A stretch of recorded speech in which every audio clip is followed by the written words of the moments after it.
Hey guys, Tbull here. Today we got to look at something called the Shinonome. It's a new Tier 5 Japanese destroyer. This is Fishman with the skin on there. If you don't have him, a lot of you guys don't, go with Tanaka. Tanaka's the better build for most destroyers on the Japanese line currently. Warrior's Path is kind of the zoomed in version of this map. We'll be checking it out. But first, how do we get this ship? Well, there's something called Super V crates available right now. Now, I'm not a huge advocate of going for specific things with crates. Okay, it can get very expensive very quickly. That said, looking at this deal, basically it looks like you're guaranteed to get one Tier 5 premium per crate out of a list of whatever. There's like 19 on here. Could be all the Tier 5 premiums currently available. I haven't had time to double check them, but there's a lot of good ones. California Warspite T61.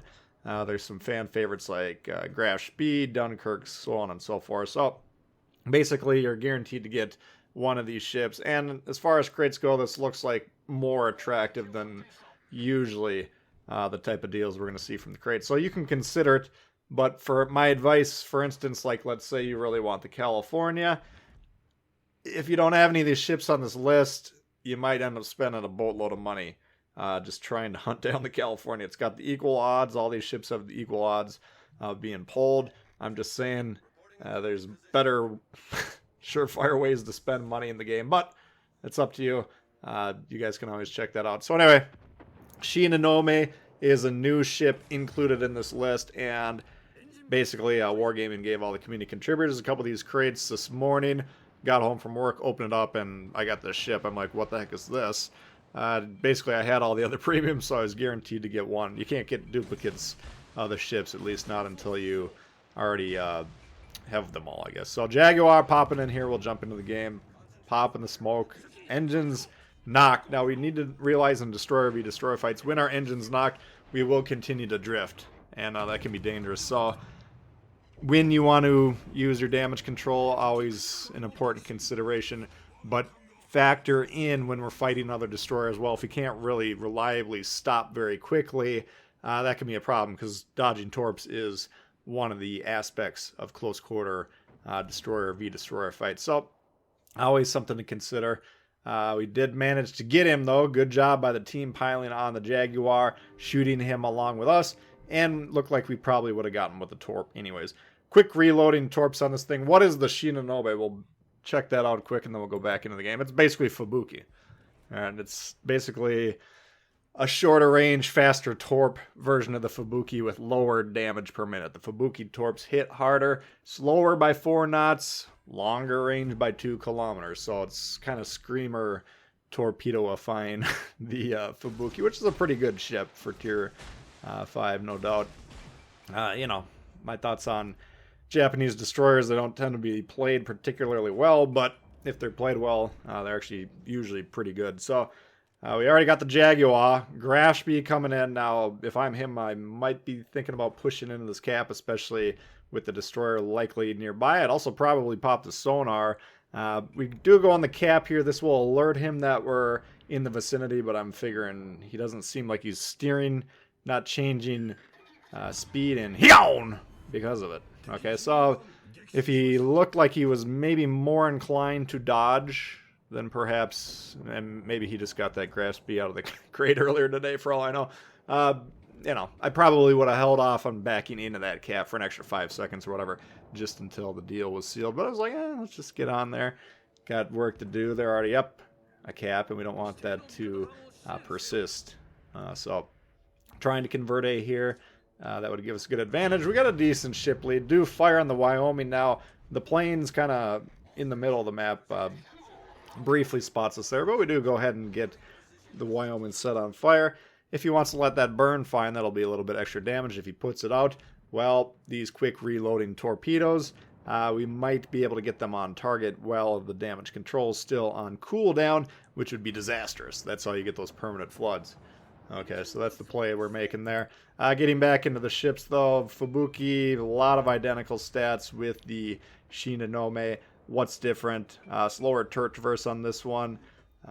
Quicker reloading torpedoes by 2.5 seconds. Lower damage by about 1,500 max damage.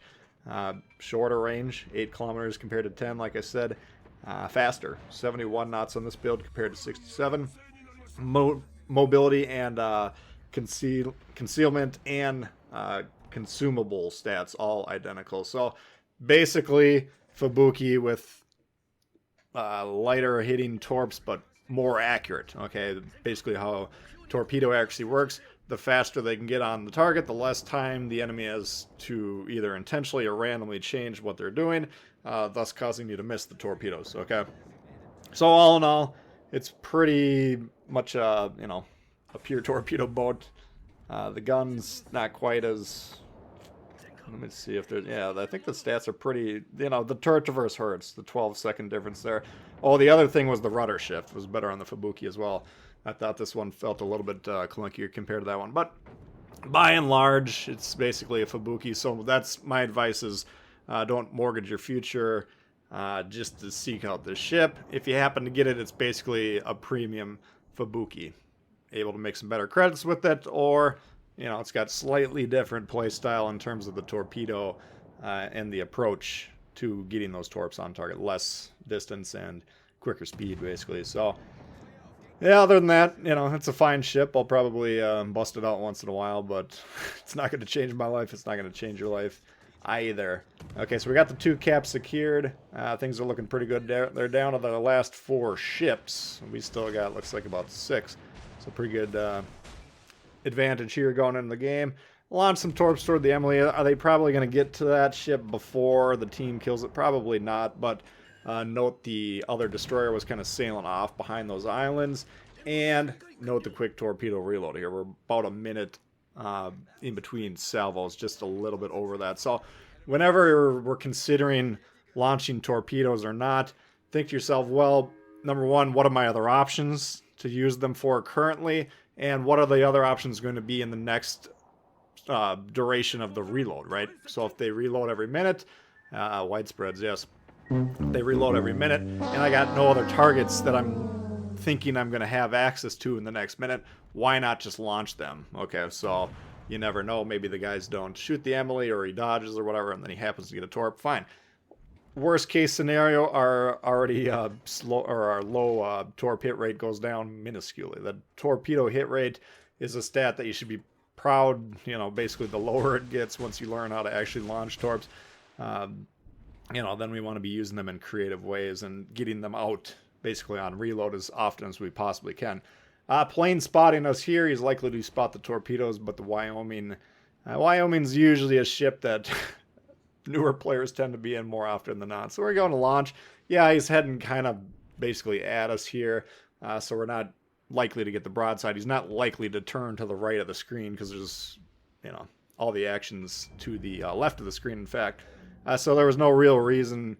That's not a good, reliable launch, in other words. And you can see here, looks like we will get him with 1. But that's about as good as we can really expect when ships are kind of sailing towards us. You always want to be getting towards the side of the ship whenever possible. But once again, trying to launch these on reload. Trying to slow them down as well. We were getting this base captured here.